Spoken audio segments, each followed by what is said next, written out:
Saya Kelly Gabriel Tandayolade dengan NIM 19223149 dan di sini saya akan membahas mengenai hasil praktikum survei konsumsi pangan mengenai WFood Record. Jadi, nutritional assessment merupakan prosedur yang melibatkan interpretasi informasi dari biomarker diet dan gizi, serta studi antropometri dan klinis. Salah satu bentuknya berupa survei konsumsi pangan, contohnya food record. Food record terkadang juga disebut sebagai food diary atau dietary record. Dan dalam metode ini, responden mencatat pada saat konsumsi, identitas dan jumlah semua makanan dan minuman yang dikonsumsi selama jangka waktu tertentu, biasanya berkisar antara 1 hingga 7 hari. Salah satu jenis dari food record adalah weight food record, di mana dalam metode ini dilakukan perimbangan dan pencatatan semua makanan dan minuman yang dikonsumsi, dengan rincian cara pengolahannya dan bahan yang digunakan, bersama dengan nama merek dan beratnya sebelum dan sesudah dimasak selama periode 1 hingga 7 hari, yang mana asupan zat gizinya dapat dihitung menggunakan data komposisi bahan makanan, yang kemudian akan digunakan untuk menilai asupan aktual atau umum dari setiap individu tergantung pada jumlah hari pengukuran. Kelebihan dari metode ini meliputi akurasi data intake responden yang sangat baik untuk asupan aktual maupun general, di mana metode ini menjadi gold standard dari survei konsumsi pangan. Kemampuannya juga untuk menilai asupan gizi responden dinilai sangat baik dan tidak mengandalkan ingatan responden. Namun kekurangan dari metode ini adalah memberi beban yang cukup berat bagi responden, serta sangat mengandalkan kemampuan literasi mereka kecuali ada pendampingan senantiasa dari peneliti. Dan reaktivitas juga bisa menjadi masalah dalam metode ini. Selain itu, jangka waktu yang lebih lama mengakibatkan beban responden lebih tinggi dan tingkat kerjasama yang lebih rendah. Jadi tujuan dari praktikum ini adalah memahami apa itu wave food record, pemanfaatannya, cara penggunaannya, serta cara interpretasinya sebagai bentuk nutritional assessment. Dalam praktikum ini dilakukan weight food record terhadap pasangan maupun terhadap kelompok. Berikut hasil dan interpretasinya dengan pasangan.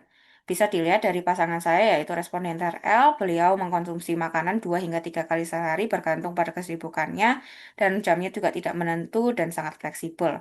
Konsumsi makanannya juga cukup bervariasi meskipun dengan porsi yang tidak menentu.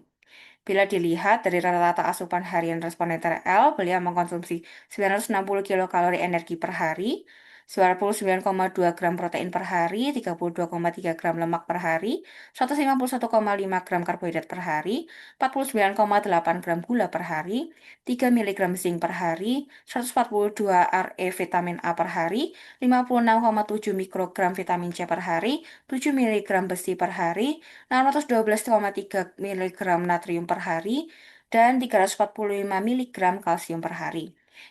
Bila dibandingkan antara rata asupan harian responden TRL dengan angka kecukupan gizinya, dapat dinilai bahwa responden TRL mengalami kekurangan dalam asupan energi makronutrien maupun mikronutrien, sehingga perlu diperbaiki dengan variasi, frekuensi, dan porsi yang lebih baik. Akan tetapi untuk zat gizi yang perlu dibatasi dari responden TRL ini dapat dinilai cukup baik, meskipun untuk moderasi dari konsumsi gula perlu diturunkan.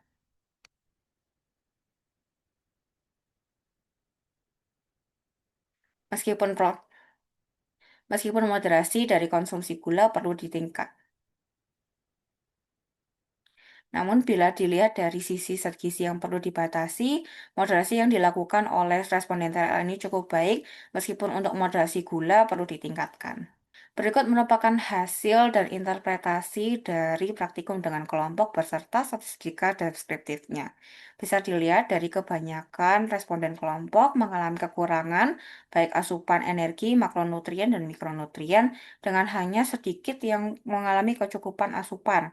Untuk energi sendiri hanya ada satu yang mengalami kecukupan asupan, dan untuk protein hanya separuh dari kelompok ini yang mengalami kecukupan asupan. Sementara untuk mikronutrien bervariasi dengan sebagian besar dari mikronutrien ini hanya ada satu responden yang mengalami kecukupan ataupun sedikit lebih. Namun untuk zat gizi yang perlu dibatasi, kebanyakan dari responden dalam kelompok sudah mengalami moderasi yang cukup baik dan berada di bawah batas maksimum yang ditetapkan. Bila dibandingkan antara pasangan, yaitu responden TRL dengan anggota kelompok lain, bisa dilihat dari perbandingan rata asupan harian dari responden TRL dengan min asupan harian kelompok. Bila dilihat dari sini, asupan energi, makronutrien, dan mikronutrien responden TRL ini tidak jauh berbeda dengan kelompok, dengan sebagian besar asupan zat gizi lebih rendah dari min kelompok, yakni energi, protein, lemak, zinc, besi, vitamin A, dan natrium, serta sebagian kecil lainnya asupan zat gizi yang lebih tinggi dari min kelompok, yakni karbohidrat, kalsium, vitamin C, dan gula, di mana hanya asupan gula responden TRL saja yang sebenarnya cukup jauh dari rentang atas asupan zat gizi kelompok sebagai nilai maksimum. Jadi kesimpulannya dan sarannya dari praktikum ini adalah weight food record ini adalah salah satu metode yang dapat digunakan dalam survei konsumsi pangan untuk penentuan status gizi yang penting untuk dipahami cara penggunaannya secara praktis maupun interpretasinya, agar dapat digunakan sebagai acuan atau dasar dalam penentuan intervensi yang tepat dan sesuai bagi responden untuk menunjang status gizi dan kesehatan mereka. Sementara itu dalam praktikum ini dapat disimpulkan bahwa seluruh responden memiliki pola makan yang kurang dapat dinilai sepenuhnya baik. Baik responden TA maupun keseluruhan responden dalam kelompok tidak mendapatkan cukup asupan energi, makronutrien, dan mikronutrien dalam diet mereka. Di sisi lain, keseluruhan responden termasuk responden TA mampu melakukan moderasi terhadap zat gizi yang perlu dibatasi jumlah konsumsinya. Jadi bisa disimpulkan ada 3 saran yang didapatkan dari praktikum ini adalah yang pertama, metode weight food record ini perlu dipelajari agar bisa dilakukan sebagai bentuk survei konsumsi pangan untuk penentuan status gizi. Kemudian untuk seluruh responden yang ada perlu meningkatkan variasi, kemudian frekuensi dan porsi yang ada untuk mencukupi asupan gizi mereka, serta mempertahankan kebiasaan untuk moderasi zat gizi yang perlu dibatasi. Berikut merupakan daftar pustaka yang digunakan, dan berikut merupakan dokumentasi dari WeFood Record dari pasangan. Sekian dan terima kasih.